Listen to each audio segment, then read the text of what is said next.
Jim from Advanced Performance Shooting, and I wanted to talk a little bit about not being afraid to fail. I've always heard, I hated when I was in the military, hearing, hey, give it 110%, give it 120%. Man, if you're going 10% more than your 100%, you're destined to fail. Awful lot of great research from several different sources that would indicate that we should be working to failure 20% of the time when we're practicing. And I can't begin to understand the science, all what it does in your head, all what it does chemically and neurologically. I can't begin to pretend that I understand that. So I chose, in part anyway, to use the Rangemaster September 22 drill of the month, the advanced bullseye course from Rangemaster. 30-round exercise shot on a B8 at several different distances. It's a challenging exercise. 25 yards or some 15-yard stuff. The time limits aren't crazy restrictive, and it's 270 out of 300 points to pass. But I thought, if I really want to push it to that point of failure, if I want to, at this part of my practice, push it to that point of failure, I'd run it as an assault course. I'd run the entire 30-round exercise without stopping. Engage my brain. I have to remember what those things are, as well as the accuracy requirement that comes naturally with a B8 type of scored exercise.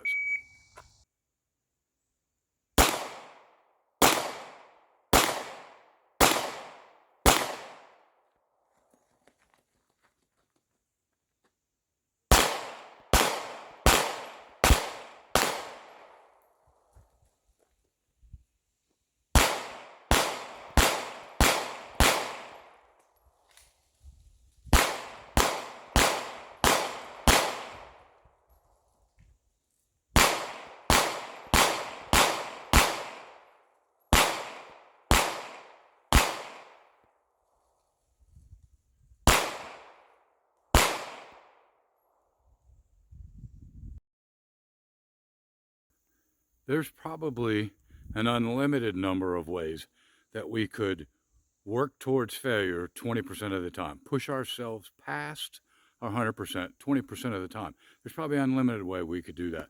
We could go faster, we could use a smaller target, we could increase the distance, we could do things like go to a match and shoot from your support side. Any number of things to push yourself to gain a better understanding of what your limit is, what your 100% is. Again, in my opinion, working towards that ability to function at the 100% level when you need to, but understanding what it is.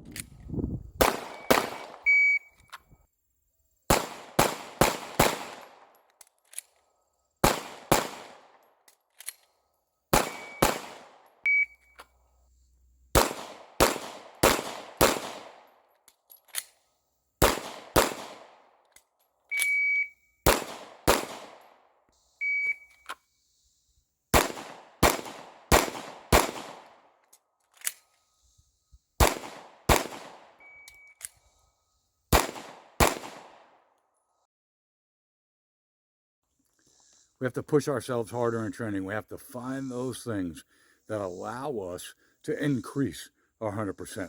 Can't work at 100% all the time. It's going to fall off. You're going to be exhausted at some point. You go beyond that, the wheels are going to fall off. And when the wheels fall off, they're not coming back on. Most people can't bring it back in, can't reel it back. But if we learn to increase our 100% through diligent practice, record keeping, meticulous skills, work inside of that, where 20% of the time we're pushing beyond our failure point. We're pushing the limits, our limits. Then we can raise our own standard. We can raise a standard that we expect for training and we expect of ourselves.